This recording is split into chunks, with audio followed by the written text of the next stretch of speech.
recording right now. Everything's good to go. I kind of tested the software just to Oh, make sure okay, everything bet, bro. worked beforehand. You gotta let us know. All right, No, oh bet. yeah, yeah. No, I thought So you guys knew, but you're just like, I need to warm up before I no, no, no, absolutely no, no, no, destroy no, the other no. person. Yeah, yeah.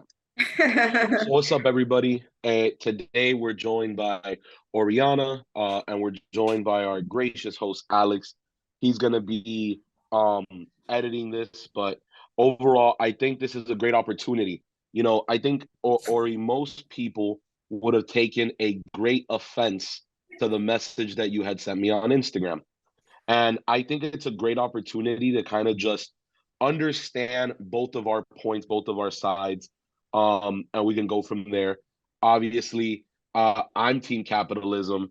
It appears that you've positioned yourself as team communism, but I think, I'll let you kind of talk about your position. And before you do that, I guess I'll give a little bit of context to the viewers who might be watching. Basically, there was this whole like Nadir went to Cuba visiting family. He posted pictures and videos of the state of the island, and basically there was a disagreement between Nadir and Oriana Like clothes. about the state of Cuba, about the state of Cuban politics, about how Nadir was representing the island, and that's why this whole debate sort of came up. I think that's a fair representation of how things went. So if you want to agree or disagree, you can right now. All right. So first off, I'm from Venezuela. My international political party is going to be socialism. Hasn't been for years. Socialism and its similarities to communism is where I see you would come about that conclusion. I'm glad and thankful that we live in a country where we can have this debate openly. My grandfather actually died in Cuba. He went there for cancer treatment, and he passed away, but he was like 80 years old anyway. Also, my father lived in Cuba during el periodo especial. So I know all about Cuba and how hungry it gets. Also, I personally lived in Cuba for 4 months, and I had a much different interpretation than what Nadir's Facebook post let out. So that's where I'm coming from. Yeah, I'll just interject here a little bit, not about what you said. Just I'm more curious what you mean by that, and I guess Nadir will just respond then. So how do you think your experience within those 4 months of Cuba was different from how Nadir was describing it, portraying it on his social media? Well, for starters, I went to Cuba in 2018. So Wi-Fi was not even booming. Like there wasn't free Wi-Fi unless you were sitting at the park and hooked onto a debit card or like a phone scratch card, or if you had one of those illegal satellites in your house. So the fact that you went and experienced Wi-Fi in Cuba, you're blessed, man. I had to listen to the same 5 songs on SoundCloud for 4 months, and it was such a wonderful experience for me. I had the time of my life. However, that trip was cut short due to my mental health. I'd like to understand what you consider as socialism, as communism, and then I guess I can kind of give you my stance because I don't think we can take the conversation somewhere if we don't know where we're starting. Okay. So if you could kind of just talk about what your beliefs on what socialism is, what communism is, and I guess we can work from that start point. Okay, socialism and capitalism both derive from Karl Marx and his ideologies, to my understanding. Okay, so we began with Karl and his his utopia for society. Because every political party at the end of the day is a reach to a utopia for everybody, is what I would say. That's fair. Even democracy and whatnot. That's fair. So communism being a party that is promising to take charge of absolutely everything, and it limits free thinkers or people that want to create innovations. It does limit that, because it obviously makes the process of something as simple as Wi-Fi take 1,000,000 years to catch up. Then there's socialism, who honestly picks up on trends a little bit quicker, but is also promising to take care of only your primary needs. So you're still welcome to have innovative ideas and capitalize off of it, as long as you give up your right to like struggle over food and shelter and your basic needs such as healthcare. Okay. Making sense? So communism has two parties, and not political parties. There's two factions, right?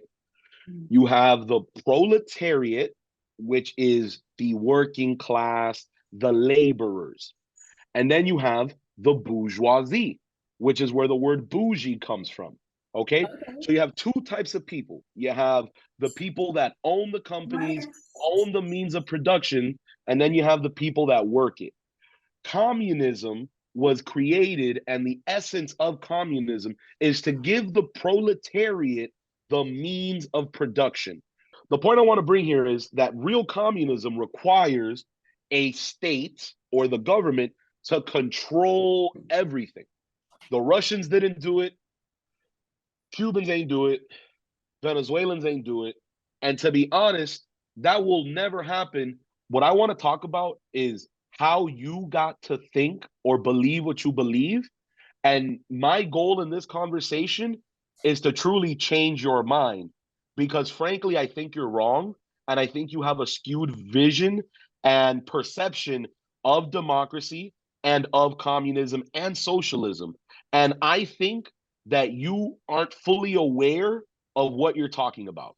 So, oh my God, this is shots. Pa, pa, pa, pa. you could take them as shots. I'm This really is the trying to first come at you time with you logic took and a reasoning. shot. And we Yes, get, and I can give you case studies. And my only goal is to hope it would that make you will my listen life to a different million perspective. times easier, let me tell you, to live in America and agree with their political anything they got going on. Living in America means that you can stand in the corner of your house and you can scream at the top of your lungs, fuck America, fuck Joe Biden, fuck Trump, fuck whoever.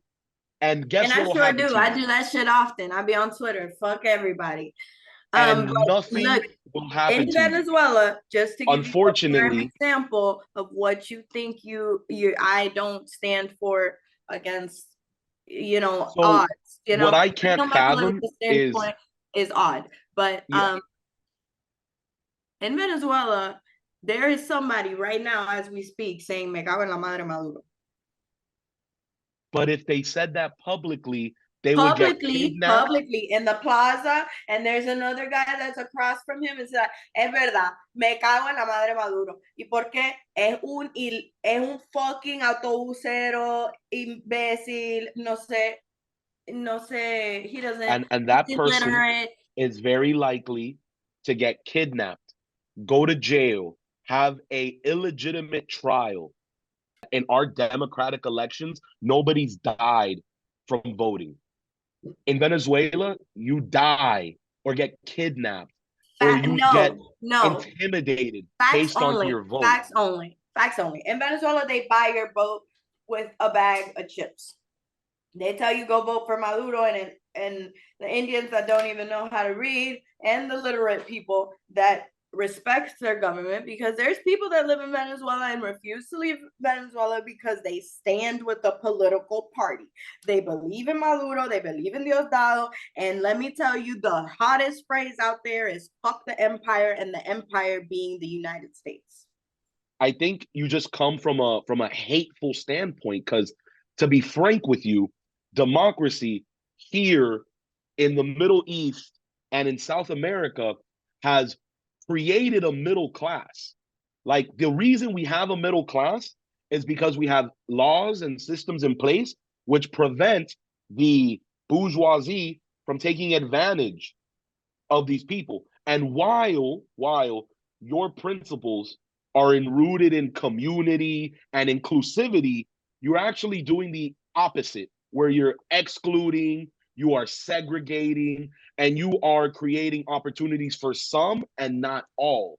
So I just feel like a lot of the things you're saying are kind of hypocritical. They're hypocritical because when you look at the results of what you are prescribing, you get misery, you get authoritarianism. And also, we vote in socialism. So if the root core of democracy just means that you get to vote for who's up there, asshole, idiot, or whatever, Donald Trump or, Sleepy Biden, if you're voting, if that's the only definition, then we vote. And believe it or not, that guy Maduro has won the elections every time. Are they rigged? Very likely. Do dead people vote over there and they've been dead 5 years and you're like, no way, my great grandpa voted for Maduro and he's been dead 20 years? It happens.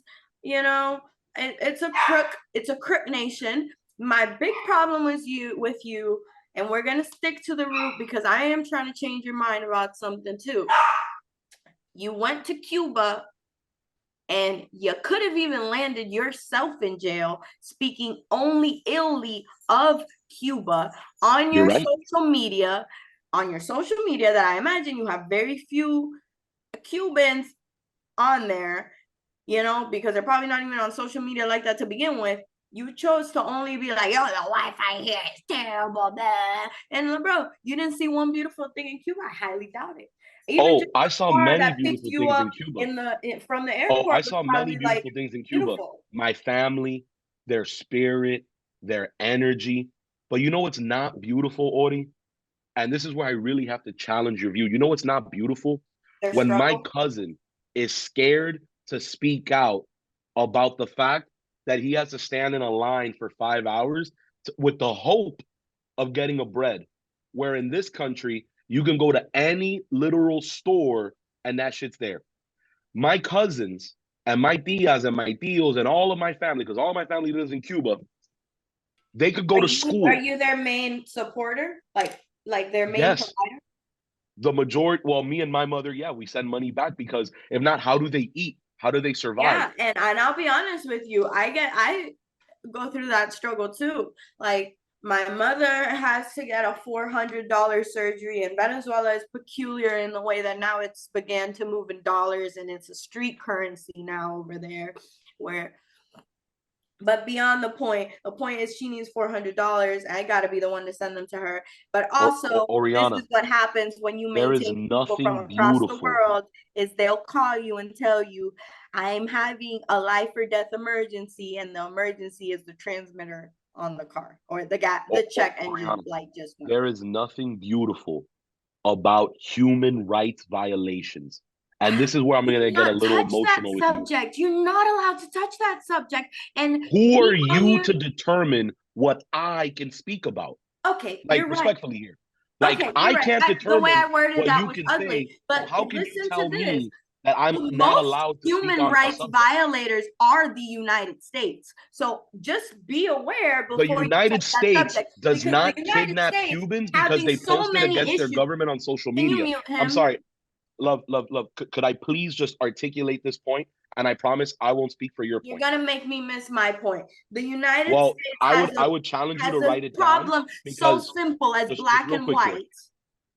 Just real quick, Ori, has a black and Ori, white please. problem, and you're talking about humanitarian. I'm confused. Yes, 100%. It is not the United States' fault that when a Cuban in Cuba post about the July 11th manifestations, that they go to jail. How is that the United States' fault? That's a hypothetical. I'll give you like 5 more. How is it the United States' fault that in Cuba, you have doctors that studied for 6 years and they make $25 a month? Hypothetical. How is it that in Cuba, if you kill a cow, you go to jail for 7 years?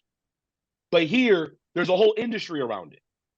How is it that in Cuba, you, from the age of 3 years old, they put a blue handkerchief on your chest and tell you that you are a pioneer of communism? Can we get a quick fact check?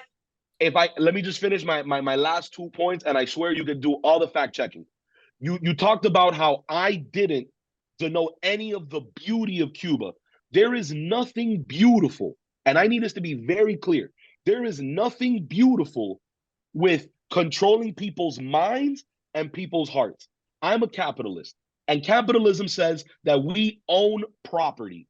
I own my house, I own my business, and guess what? And the most important property, That's why y'all got so many mi amor, the most important property on the known earth is my mind and my soul. You cannot buy it. It is not for sale. It will never be yours. It is mine. Meal. I can't even spell it. It is mine. In Cuba, you don't own your mind, you don't own your heart, and you don't own your labor. And that is a humanitarian violation. All humans have a right to their thoughts. I was going to show you something. You see this house behind me? Yeah, I see the house. I'm going to go into a little depth because I think now you think I'm coming from a bullshitter point of view. That house are container homes, right? They're eco-friendly container homes. I sell those. They're $10,000 starting asking price. You have to own the land. And I'm telling you about this because making affordable living in the United States, where you're claiming that there's no human rights violations going on, in America, trying to solve a homeless problem. There's no homeless in Cuba, and there's no homeless in Venezuela. Eso ni existe. That there's people that love to walk the streets and wander all night forever. Those are night crawlers. They're going to exist in every society. And that's the fun part about living in capitalism with so many people supporting it blindly, is that, yeah, you become very creative as far as to how you're going to solve problems for people who think they have no problems. So yeah, there's people that I am very tight-knit with, politicians and all. And that's why I even reached out to you, because I know you, I know your dream, and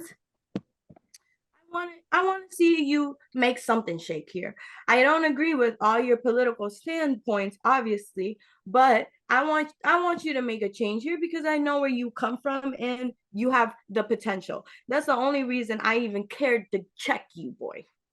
The government cannot solve every bail for you. Racism is not a government thing. It is a social thing. Racism is a government thing. Please mute him because I'm not done making my human rights violations. I'm sorry. It's not. You are taught to be racist. And that comes from your family and your environment. The government did not give you your parents, and the government did not put you in those conditions wherever your parents are.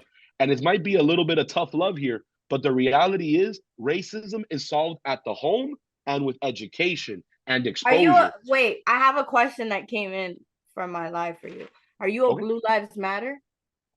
Oh, I'm a all lives matter. Blue, red, white, green, trans, Martian, all them things matter. Man, she threw you a lifeline there. You were coming across as a Blue Lives Matter.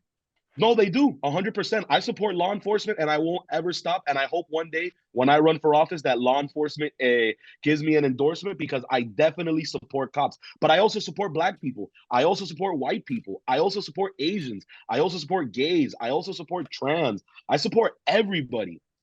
Except for communists, little boy. Yeah, anyway. No, they should all die respectfully. Respectfully. But there's gay communists, there's trans communists, there's black communists, there's white communists. I know. Don't There's go the communists Hitler that are route now cops. because they're Nah, not. You straight giving up. me Nah, the nah, nah, nah, nah, nah, nah. I'm glad we're able to really draw the line in the sand because straight up, like, what's up with you? Everybody has a right to communicate. Every human, regardless of your race, color, religion, origin, background, you have a right to express Damn. yourself. I'm here. I got it pulled up, and this is where I'm gonna hit you with freedom from discrimination. So yes, systematic discrimination, and that's gonna be homework for you because you know, and you cannot claim it on here because you're making a strong stance for capitalism, but you know that systematic racism is a thing. It comes from the Jim slaves, and Crow, for that for debate, you're gonna sure. have to pick But a that black doesn't motherfucker. equate to If you ask me capitalism on a daily bad, basis. boo. You're right. There are cases of systematic oppressions and have been rooted in racism. But that isn't going to stop capitalism from doing its thing. And this is about Cuba, and so I just wanted to ask you this question. And you alluded to racism and how that's in your mind. That's why the United States isn't so great. Basically, do you think that the racism in the U.S. is worse than racism in Cuba? And if so, why? Racism in the US is definitely worse than any racism they have going on in Cuba, simply because racism in the United States is only factored by are you black or are you white. Racism in Cuba takes into accountability, do you make money? What's your political standpoint? Are you plugged in with the government? And that's not racism. And I also disagree with you. Racism, you can't quantify racism. You just tried to quantify racism. I don't know how you could do that. Secondly, you're black here, you're black there. You're white here, you're white there. Well, so I think what you're to talking my about is understanding, and classism. look at my skin color real good. I don't experience racism on a personal level because I'm white passing as fuck, and in a good day, I'm black passing as fuck too. So we don't have to deep dive into that because racism exists here. It's systematic. But racism isn't a governmental issue. It's a social issue. And that's all I'm going to say about that. In Cuba and in Venezuela, your life will be oppressed if you speak out against the government. The reality is that and I'm going to give you an antidote. My cousin's homeboy, who's 18 years old, is currently sitting in a jail cell because he took out his phone and recorded a manifestation. 3 days after he posted it to Facebook, 4 police officers came to his house, took him. There were no rights read. There was no trial. There was nothing. He goes into a jail cell. The lawyer tells him, hey, man, you are now a political prisoner. They gave you 11 years because you posted a Facebook video. I can't do anything about it. I'll let your mom know. And he is currently sitting in a jail cell for posting a Facebook video. And that's where you could have ended up with your comments about the Wi-Fi. 110%. My comments were a little bit more than just Wi-Fi. My comments were about the living conditions, the economic conditions, and the human rights violations, which, again, I would love to talk to you about what I said, why I said it, where I was at, why I felt like I needed to start pulling up the archives of the stories that you posted. I don't think I could do a screen share here, but it's very simple. I think in one of my favorite examples was the juxtaposition. One second here. Was the juxtaposition between hotels and how regular people live. Do you know how much money Cuba makes from tourism? I imagine a lot, and that's why Venezuela is so fearful of a powerful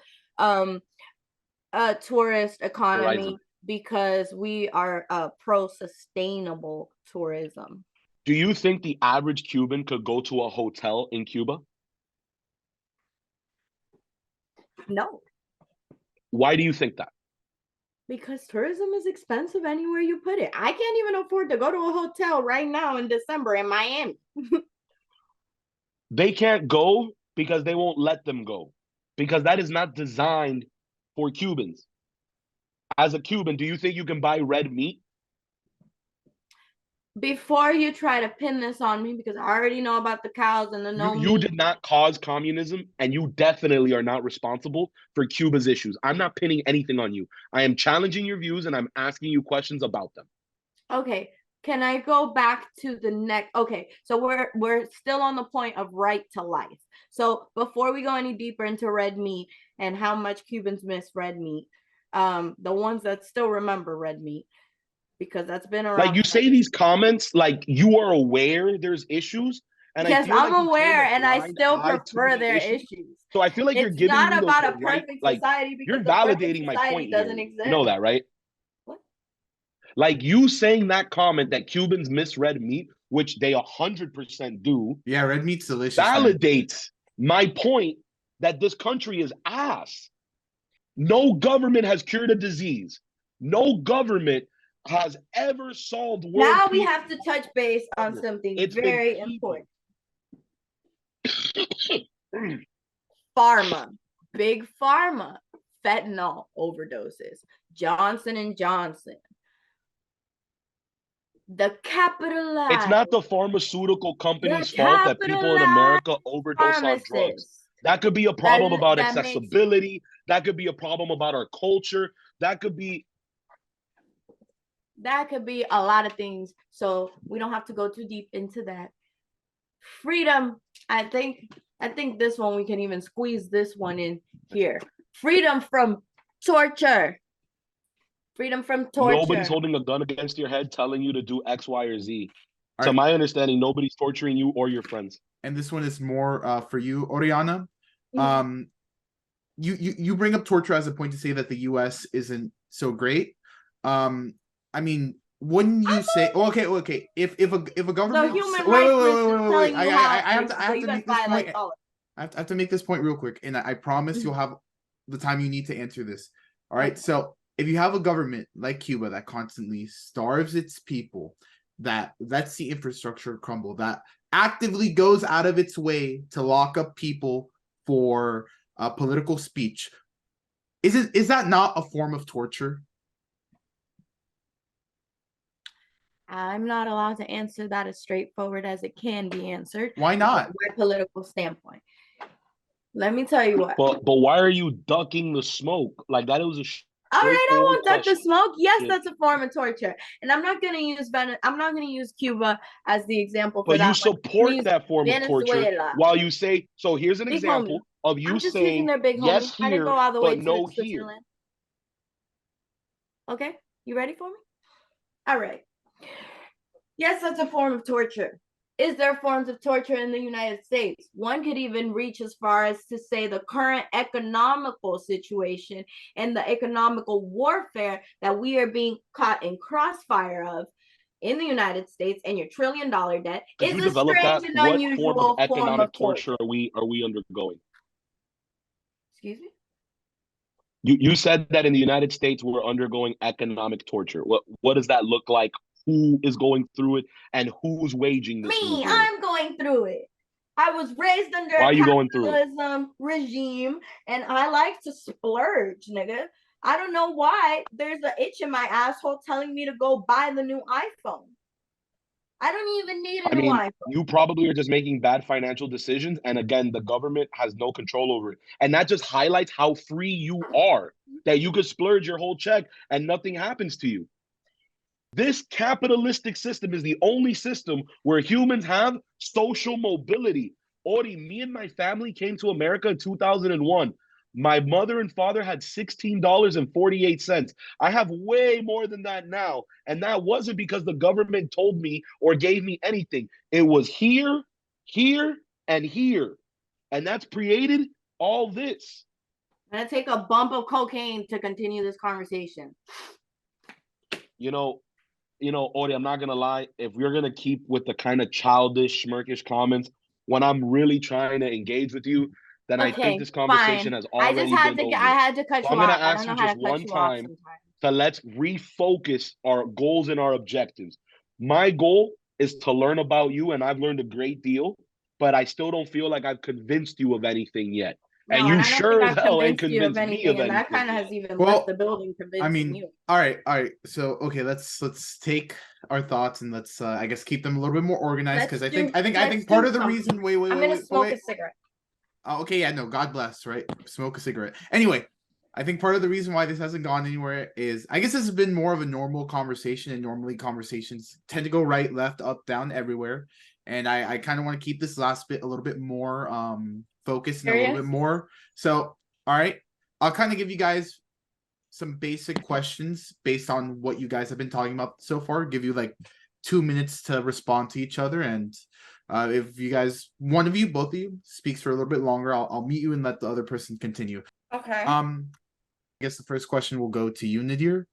I was curious more so, what kind of brought you to your beliefs about capitalism? Because I mean, from everything that I know, and this is just because we've known each other for a long time, that growing up, came to Cuba, as he alluded to. He didn't really have he didn't have too much money growing up, or at the very least when he came to America, he kind of worked his way up. Back in high school, he was working at Chipotle, bringing out the Nadir lore. And after he started a campaign with a guy who was running for Miami commissioner, he built up and he founded Ven-Vamos with one of his friends at the time, Jessica, and he kind of built this up into a good sized political business. And I have an idea of why Nadir believes what he believes, but I want to hear more from him why he ascribes to capitalism. 2 minutes. Why you firmly believe in capitalism? And we know it's financial gain. I believe in capitalism because I am the example of capitalism. If I were to go to Cuba and say, hey, I'm going to start a business predicated on talking shit, hurting people's feelings, saying the contrary, I would be dead. I would not breathe right now.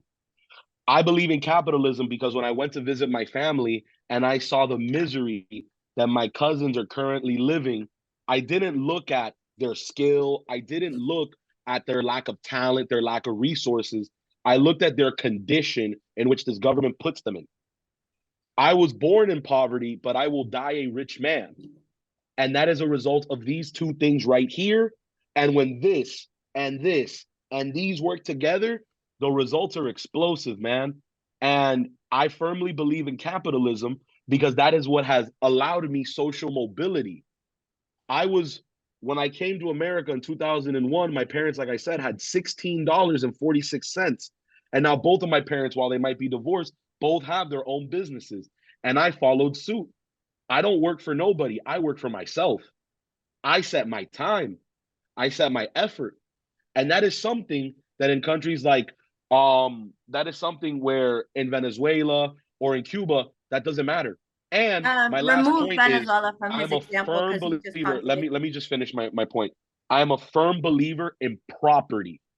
Everybody, and like I said earlier on in the conversation, everybody has a right to ownership. Communism and socialism, you can't own nothing. You can't own your thoughts. You can't own your company. You can't own your labor. My mother owns a house in Venezuela. My mother owns just wait, 4 Audie, properties please. in Venezuela. Audie, please, but don't interrupt me, girl.